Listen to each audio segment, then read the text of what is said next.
إذا الشمس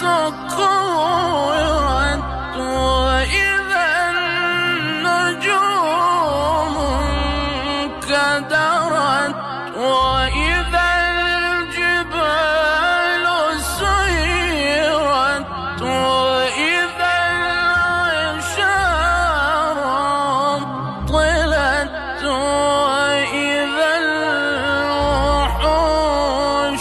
حشرت وإذا البحار سجرت وإذا النفوس زوجت